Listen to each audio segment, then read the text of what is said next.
Якутия-24 продолжает работу в прямом эфире. В эфире программа «Итоги дня». В студии работает Влад Давыдов. Сегодня в выпуске. Лесные пожары отступают. Глава республики отменил режим ЧС регионального характера. Свай забит, в Селенамце началась стройка нового здания дома престарелых и инвалидов. В какие сроки будет построен объект? По горячим следам в Нерюнгре полицейские раскрыли кражу в течение нескольких часов. Как все происходило? Траектория карьеры. Сегодня стартовала вторая республиканская онлайн-ярмарка для молодых специалистов. Мамалыш, победителей ежегодного фестиваля беременных по таким названиям, наградили в Якутске.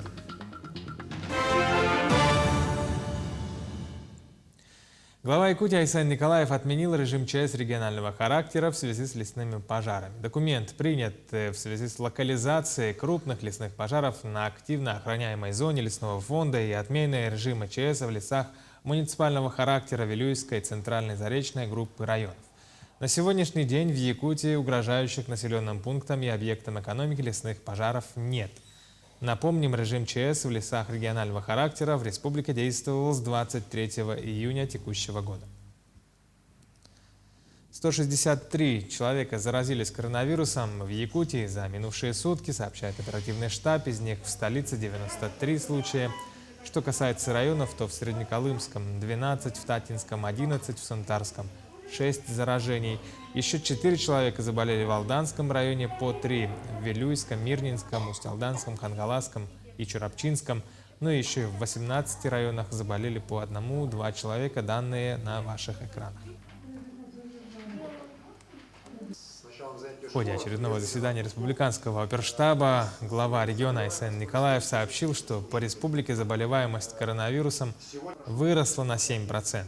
В большинстве районов рост заболеваемости связан с началом нового учебного года и возвращением людей из отпусков, но есть районы, в которых рост заболеваемости прежде всего связан с низким уровнем вакцинации и приездом большого количества людей для участия в тушении лесных пожаров. Главы поселений на особом контроле должны держать работу детских садов и школ, постоянно анализировать заболеваемость среди детей и педагогов, и при выявлении новых случаев инфекции незамедлительно принять все меры ограничений. Кроме того, главам муниципалитетов поручено держать на особом контроле проведение общероссийского голосования с соблюдением всех санитарно-эпидемиологических требований. В республике продолжается дооснащение медицинских учреждений. По программе модернизации первичного звена в медорганизации поступили 22 аппарата УЗИ из 31 единицы на общую сумму более 116 миллионов рублей. Остальные поступят в течение месяца. Аппараты получат центральные районные больницы 17 районов. Новые УЗИ-аппараты позволят провести качественную диагностику всех органов и систем, установить точный диагноз и при необходимости сразу направить пациента на лечение. Программа реализуется во исполнение перечня поручений президента Владимира Путина. В целом до 2025 года на ремонт и строительство медучреждений, закупку машин, оборудования в рамках модернизации программы первичного звена здравоохранения в республике будут направлены 12 миллиардов 900 миллионов рублей. В этом году отделение скорой медицинской помощи Якутска отмечает свой 90-летний юбилей. О том, как проходят будни в отделении скорой, в репортаже Надежды Саханской.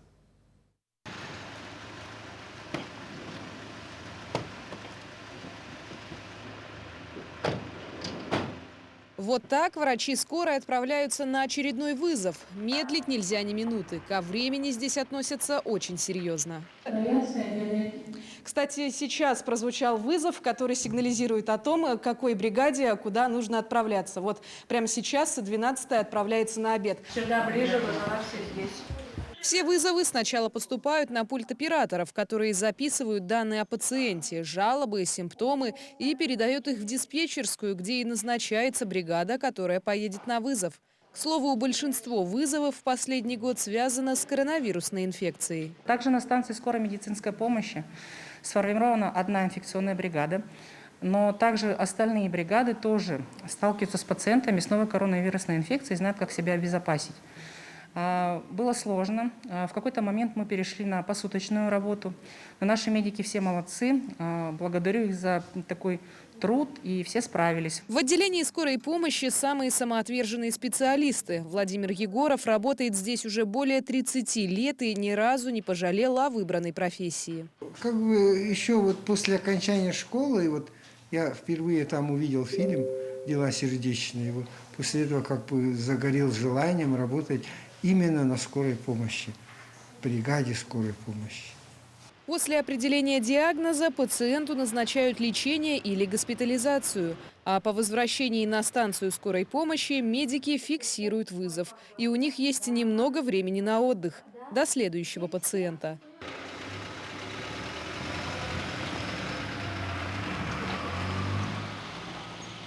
На все вызовы врачи скорой помощи спешат точно так же, как и в свой первый рабочий день.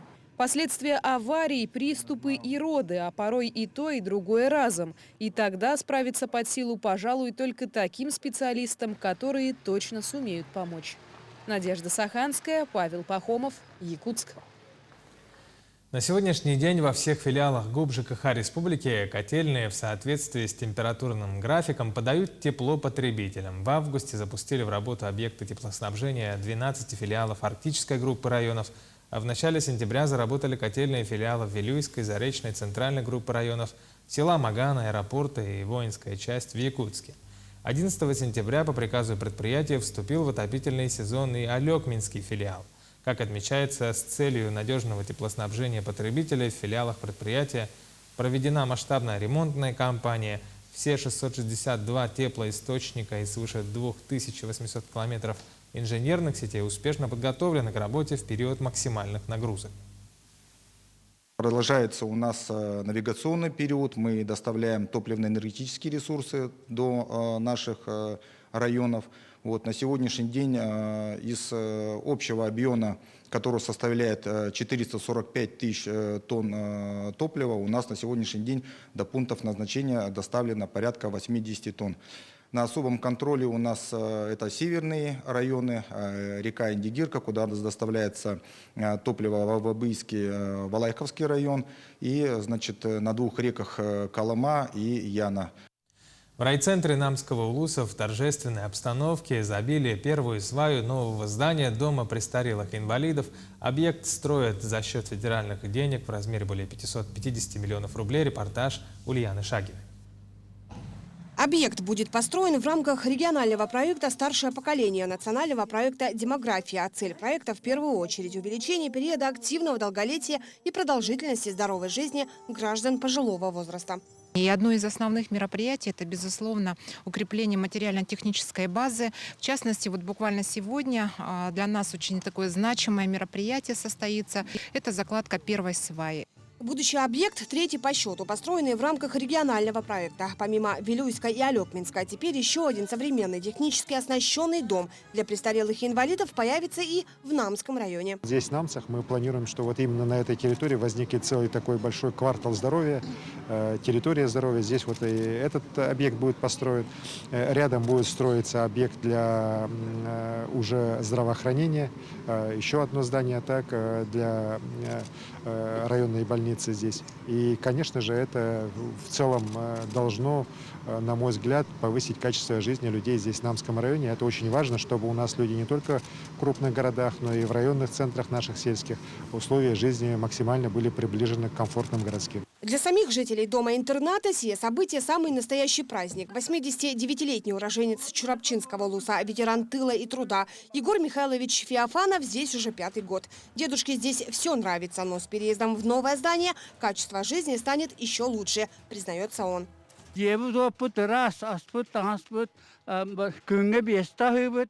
Здесь очень чисто. У нас пятиразовое питание. Работники интерната очень трудолюбивые, уделяют нам много времени. Кто не будет радоваться строительству нового здания? Мы же переедем в красивое, светлое, полностью благоустроенное здание. И, конечно, от этого безмерно счастливы. В старом здании интерната 90-х годов постройки сегодня проживают 30 человек. Здание не типовое, и хотя снаружи смотрится неплохо, оно не приспособлено для проживания пожилых людей-инвалидов. Вместе с тем, при строительстве нового объекта будут использованы современные технологии. При разработке проекта учли и пожелания самих хозяев. Все время, когда вот они разрабатывали, нам все показывали, конечно, мы свои пожелания тоже вложили, но тем не менее проект очень хороший, будет полностью обеспеченный, этот здание будет такое, отвечать по всем требованиям, которые требуются для ухода пожилых, будут и лифты, и все двухкомнатные квартиры благоустроенные, все это очень нас радует. Ведут его к концу 2023 года. Помимо современного оснащения, количество койко-мест в новом здании будет вдвое увеличено. Ульяна Шагина, Владимир Павлов, Якутск. В селе Северная Нюя Ленского района в планах строительства производственных теплиц для выращивания овощей, культурно-спортивного комплекса и проложения асфальта до райцентра, до населенного пункта. Как живет и развивается это село, в сюжете Анны Кожевниковой. Электроэнергия дала старт развития села Северная Нюя. Вместе со светом сюда пришло централизованное отопление, водопровод и другие прелести прогресса. В 2014 году населенный пункт подключили к линии электропередач. У нас появились большие возможности развития села Северная Нюя. Мы в 2016 году запустили скважину, которая находится в муниципальной собственности, которая была специально сделана для того, чтобы... То есть мы все подготавливали для того, чтобы людей обеспечить центральным тепловодоснабжением. В планах у нас вот через ООО «Батамайская» построить теплицы в селе Северная Нюя, что даст дополнительные рабочие места для сельчан. Сегодня в Нюе работает современная котельная. К ней подключились 15 домов, многие из них за счет районного бюджета. Это такие категории, как пенсионеры, инвалиды, малоимущие. А в рамках благоустройства сельских населенных пунктов на дополнительные средства, которые выделяет ежегодно районная администрация в обоих селах Мурбайского наслега и Северной Нюи, и в Дорожном, установили детские игровые и спортивные площадки, оснащенные уличными тренажерами и со специальными покрытиями. Чего мы хотели, чего мы добивались и мечтали. Это самое главное, о чем мы мечтали, наконец-то нам все воплотилось в жизнь. Ну, благодаря, конечно, работе сельской администрации. Они такие молодцы, в них столько энтузиазма. И, слава богу, они слышат наши просьбы, правда, на самом деле. Что мы все ездим отдыхать, и ездим не обязательно в большие мегаполисы, а в маленькие населенные пункты ездим отдыхать. То я на своем опыте убедилась тому, что даже в маленьких населенных пунктах в Якутии намного больше благоустройства, чем в средней полосе России. Проблема в этих населенных пунктах, как и в большинстве, с ФАПами и отсутствием медперсонала. Что же касается культурных объектов, в ближайшем будущем запланировано проектирование типовых культурно-спортивных комплексов для населения численностью до 500 человек. Также на следующий год должны приступить к асфальтированию участка трассы Ленск-Мирный от Ленска до села Северная Нюя. А это даст возможность нюйцам трудоустраиваться в райцентре. Ведь расстояние в 25 километров небольшое, поэтому у села есть перспективы развития. Анна Кожевникова, Виталий Андреев, Ленск. К другим новостям сегодня стартовала вторая республиканская онлайн-ярмарка для молодежи под названием «Траектория карьеры». Около 650 работодателей представили более 2500 вакансий на 5000 рабочих мест. Для удобства участников организованы отраслевые площадки по промышленности, сельскому хозяйству, ЖКХ, энергетике, образованию, здравоохранению, культуре и другим сферам. Работодатели расскажут об имеющихся вакансиях, условиях работы, возможностях обучению профессиям. Также в рамках программы проводятся различные мастер-классы, вебинары, семинары, практикумы. В ярмарке принимают участие крупные компании, например, как «Алроса», «Колмар», «Якутскэнерго», «ЕТЭК» и многие другие. На рынок труда выходит свыше 9500 молодых специалистов среднего и высшего профессионального образования. По нашим данным мониторинга, свыше 3500 новых рабочих мест создано только по итогам первого полугодия. Все вакансии размещены на специализированном сайте ярмарка вакансий якутск.рф. Мы надеемся, что молодые граждане обязательно найдут работу по душе, а работодатели найдут высококлассных специалистов. Кроме этого, все резюме, которые поступят в течение ярмарки, будут обрабатываться позднее нашими инспекторами службы занятости и будут направлены каждому работодателю, который заинтересован в поиске подходящих работников. В Нерингре полицейские раскрыли кражу в течение 3,5 часов. Таким образом, столкнувшийся с хищением предприниматель стал свидетелем оперативной и слаженной работы местной полиции. Сюжет Тамары Игнатьевой. В один из сентябрьских вечеров местный предприниматель Игорь Морозкин подъехал к своему магазину и стал загружать машину коробки с товаром. Я грузил сюда товар, зашел в магазин за второй коробкой. Дверь была закрыта.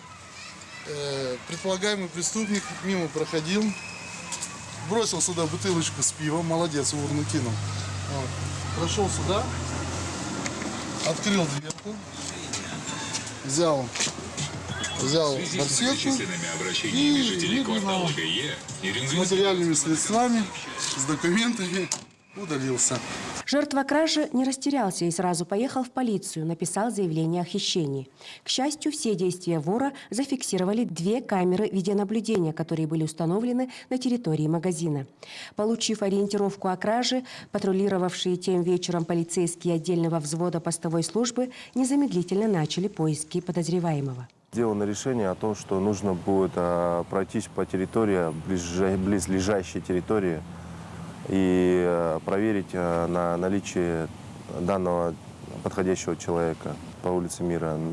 Мы обнаружили неизвестного гражданина, который подходил под ориентировку. Спустя 3,5 часа после поступления заявления преступление было раскрыто.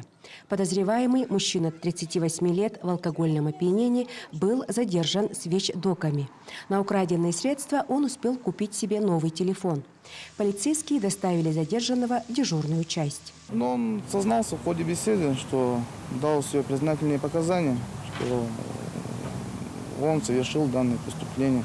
В данное время подозреваемый дает показания. Похищенные вещи, кроме потраченной на покупку гаджета суммы, возвращены хозяеву. Предприниматель выражает полицейским признательность за оперативную и слаженную работу. Милиция у нас в последнее время очень даже сильно поменялась. Я пришел в органы, конечно, немножко было в состоянии, конечно, переживал очень сильно. Мне говорят, не волнуйтесь, все будет нормально, мне так и сказали. Потерпите немного, будьте любезны. Я просто, конечно, восхищен. Я давно такого обращения не слышал и не видел. Мне просто молодцы ребята. Пользуясь случаем, Юрий Морозкин рекомендует всем предпринимателям ставить камеры внешнего и внутреннего видеонаблюдения. Как сам признался, это далеко не первый случай, когда с их помощью были раскрыты преступления.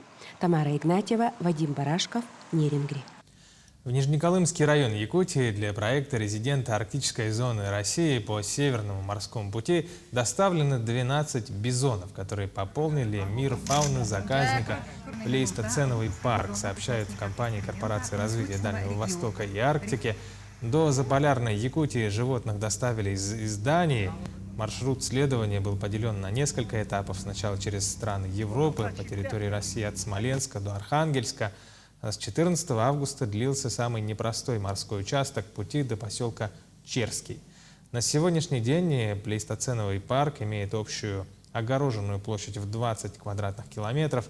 Там обитают несколько видов крупных травоядных животных. Это северные олени, лошади, лоси, степные бизоны, зубры, козы, овцы, быки, яки, калмыцкие коровы, овцы, всего около 150 различных видов животных. В Якутске наградили победителей и призеров 9-го ежегодного фестиваля беременных под названием «Мамалыш». В этом году конкурс проходил в онлайн-формате по 2 категориям. Творческий конкурс, на который участницы отправляли видеоролики собственного производства. Там члены жюри отдали первое место работе под названием «Отец молодец» Анны Бурнашовой. В интеллектуальном конкурсе будущим мамам предлагали ответить на 29 вопросов викторины о материнстве. Наибольшее количество правильных ответов дала Саргалана Колесова. 3 победителей вручили дипломы, ценные призы, но не все участницы могли присутствовать на церемонии вручения, так как 2 из них в момент награждения как раз находились в родовом зале перинатального центра в Якутске. В следующем году пройдет 10-й юбилейный фестиваль «Мамалыш», и организаторы уже начали подготовку. К сожалению, из-за пандемии в прошлом году мы не проводили, но в этом году мы немножко поменяли формат этого фестиваля, сделали онлайн-конкурсы, да, но все-таки сделали 9-й фестиваль. Целью этого фестиваля является позитивное отношение к беременности, вообще к статусу отцовства и повышению важности, наверное, института семьи. Мифы и история якутского севера – эти темы стали главными во время медиа-моста, посвященного амбициозному проекту «Русское устье. Северный путь». Его задача выяснить, как поморы, жившие в европейской части русского севера, оказались за Уралом, в Сибири и добрались до берегов Индигирки. И могли ли средневековые моряки покорить ледовитый океан? Сюжет нашего собственного корреспондента в Москве Максима Кардозу. Это Архангельский док. Сердце проекта «Русское устье. Северный путь». Здесь строят старинный корабль «Коч» по средневековым чертежам. По планам энтузиасты должны отправиться на нем вдоль берега Ледовитого океана, от Белого моря до Якутии. Это традиционные поморские суда, которые ходили в Западной Арктике и далее по всему Северному морскому пути, начиная с XIV века. Строились они у нас на Поморье, и по мере продвижения промышленного люда дальше строились в Якутске, в Охотске и далее на восток. Считается, что именно на таких судах в XVI веке новгородцы добрались до территории современной Якутии и основали поселение Русское устье. Собрать воедино доказательства этой теории попытались эксперты из разных городов России во время медиа-моста. Конференция, которая прошла, я думаю, будет интересна всем, кто изучает историю Севера, кто изучает историю освоения Арктики и хочет понять ту роль, которую сыграли наши предки, поморы, в том, чтобы северные арктические территории оказались в составе нашей великой, замечательной страны России. По легенде, новгородцы спасались от тирании Ивана Грозного и уплывали все дальше на восток. Ученые приводят разные доказательства этой теории, например, традиции и говор русскоустинцев. Также многие из них ставят у домов корабельные мачты. Это отсылка к древним обычаям. Сегодня их никто не понимает, но вполне возможно, первые переселенцы разбирали свои корабли-кочи и строили из них жилища. Самые старые могилы, находящиеся далеко от реки Индигирки и Елони, их кресты сделаны из обшивки, потому что они в сечении образуют трапециевидную форму. Вот это вот один из моментов, косвенно доказывающий о том, что там кочи были. Медиамост – это часть большого проекта, который посвящен прошлому и настоящему русского севера и его первопроходцам. В скором времени его организаторы обещают презентовать документальный фильм о строительстве Коча. Максим Кардозу, Джур Березкин, Москва. Таковы итоги дня сегодня. Смотрите Якутию 24. Всегда будьте в курсе.